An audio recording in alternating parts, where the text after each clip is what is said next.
사암침 아카데미 사암침법 지도교수 양성 프로젝트. 사암침의 핵심 원리만 이해하면 누구나 가족의 주치의 정도는 가능합니다. 그런데 사실 여기 사암침 아카데미는 사암침을 배우려는 분들에게 어떻게 가르쳐 줄 것인가 라는 것을 토론하는 시간이지만, 목표는 서의사들입니다. 서의사들이 아무리 사암침을 놓고 싶어도 바늘로 구사하는 사암침법, 그것은 바늘로 구사하는 그 스킬만 배우는데도 3, 4년 이상 걸려요. 우리는 자석으로 사암침을 구사하기 때문에 사암침 핵심 원리만 서의학자들이 이해할 수 있게 가르쳐 주면 그들도 사암도인의 제자가 될 수 있습니다. 그래서 전 세계의 수많은 의료인들과 함께 사암침을 공유하는 그날을 꿈꾸며 시작한 사암침 아카데미. 오늘은 사암도인 침구 요결, 갓김은 마무리 편입니다.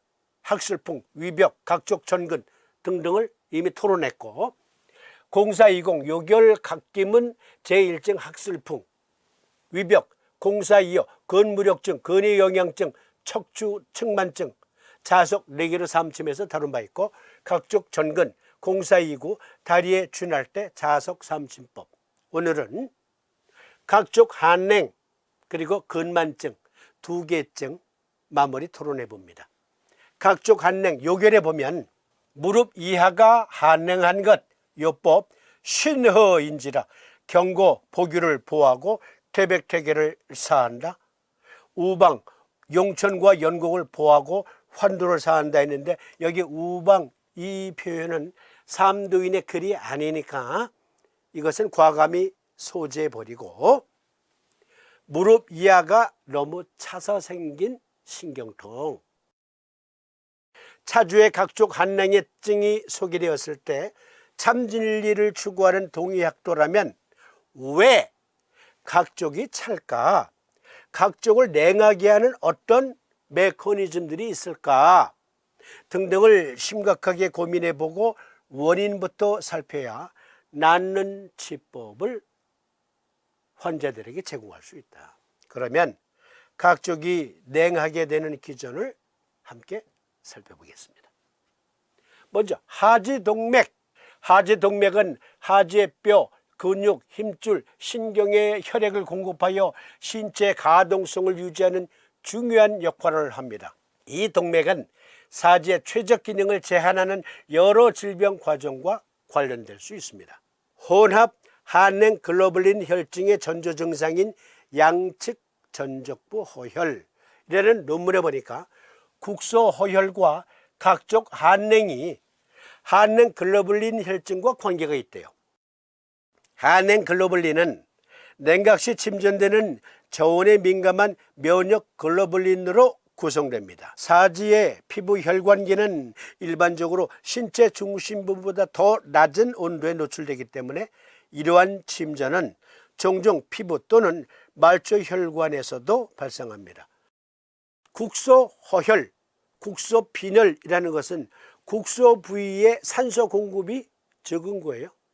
하지 동맥에서 말초 동맥까지 충분히 혈액 순환, 혈액 공급이 안 될 때 심각한 질환을 야기하게 될 수가 있는데, 괴사될 수도 있고 때로는 하지를 절단해야 되는 질환을 야기하게 될 수가 있는데, 특히 수시로 발이 차다, 하지 동맥 허혈증과 관련이 있지 않나 의심해 볼 필요가 있는데, 한냉 글로불린이라는 단백질이 있어요.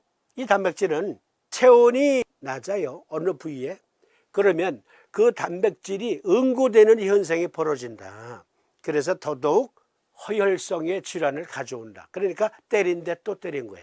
그러지 않아도 국소 허혈증으로 하지에 체온이 제대로 유지되지 못하기 때문에 넘니스, 감각이 둔해지거나 팅글링, 찌릿찌릿, 짜릿짜릿해지거나 하는 증상을 야기하는 데다가, 그로 인해서 한냉 글로불린이라고 하는 단백질이 응고되어 더더욱 혈행장애를 가져와서 하지 냉증을 가져올 수 있다.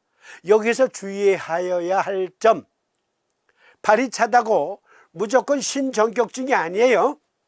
발이 찬 것은 내부에 열이 똘똘 뭉쳐서 밖으로 잘 퍼지지 않는 열골증 때문에 진열 가한으로 나타나는 경우도 있어요.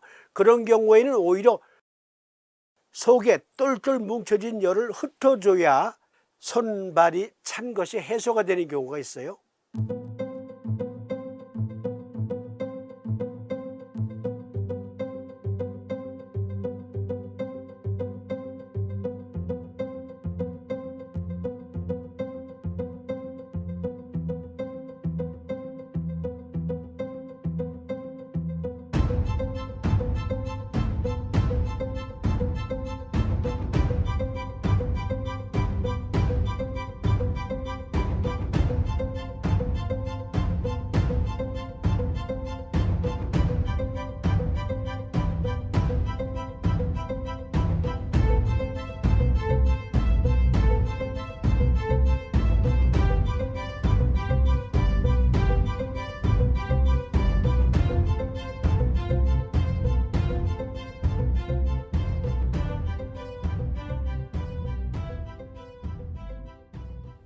그런데 여기에서 각종 한랭은 도인께서 신허증이라 했는데, 신허증은 알고 보니까 한랭 글로불린 그리고 하지동맥 부전증과 관계가 있다. 그런데 이것은 아드레날 글랜드와 또 관계가 있어요. 부신과. 한랭 글로불린은 혈액 내 비정상적인 단백질입니다. 한랭 글로불린 혈증, 이 단백질은 37도 미만의 온도에서 뭉칠 수 있다. 이 젤라틴 단백질 덩어리는 혈액순환을 방해하여 피부, 관절, 신경 및 기관, 특히 신장과 간을 손상시킬 수 있다. 동의하게 오행의 상생 상극의 원리를 보면 수생목이라 했어요. 목, 즉 간목이 스스로 근육을 주관하는 힘을 갖고 있는 게 아니에요.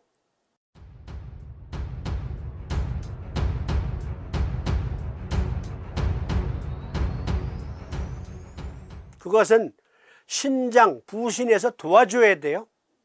예를 들어서 말씀드릴까요? 우리 몸에 레닌, 엔지오텐신, 알도스테론 시스템에서 보면 레닌, 엔지오텐신, 알도스테론 시스템은 온몸의 수분 항상성 유지력 그리고 체온 유지력이에요. 체온 유지력.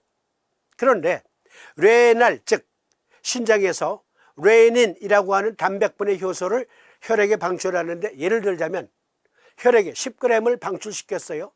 조건 반사적으로 간에서는 엔지오텐시누진이라고 하는 당 단백질을 또 신장의 오더를 받아서 혈액에 방출해요. 그러면 그것이 엔지오텐신 1으로 바뀝니다. 이때 비로소 간에서 주관하는 근육의 항상성 유지력이 발휘돼요. 이때. 그리고 폐에서는 엔지오텐신 컨버팅 엔자임으로 엔지오텐신 1을 분해해요. 그러면 엔지오텐신 2가 되고 비로소 체액의 항상성이 유지가 돼요. 수생목, 목은 신장의 도움을 받아서, 부신의 도움을 받아서 근육의 항상성을 유지하는데,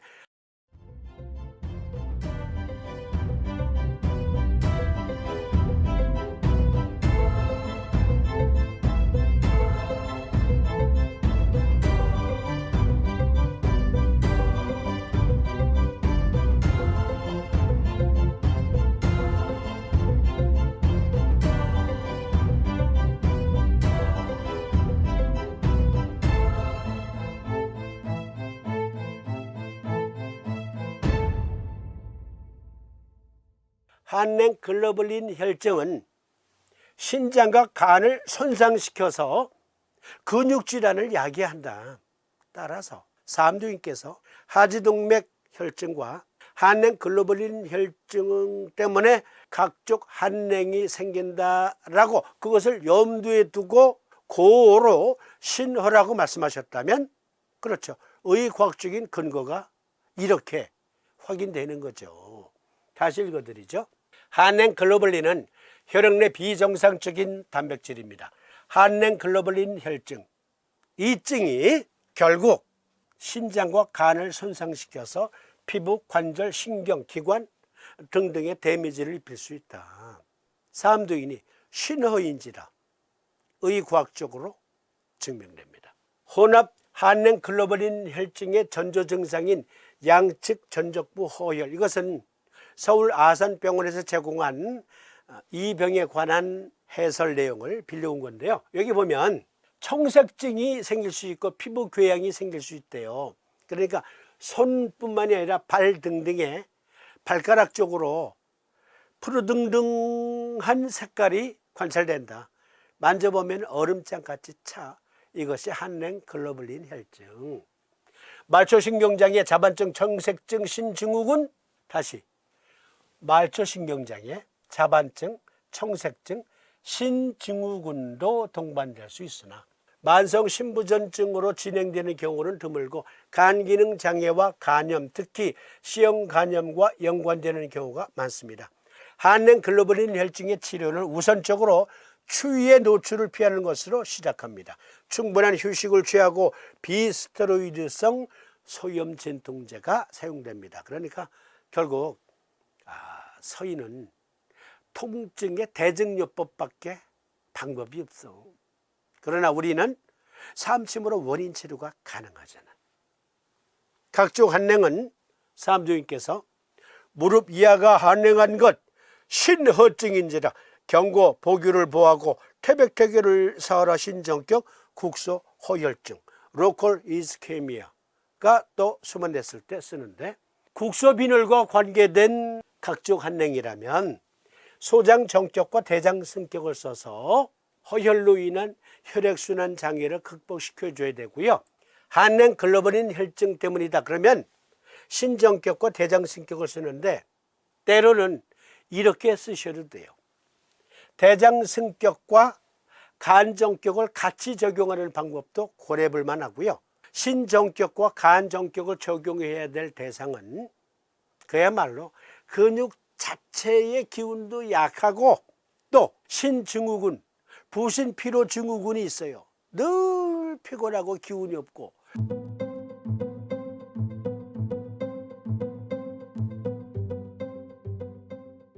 걸을 때 다리에 힘이 없어.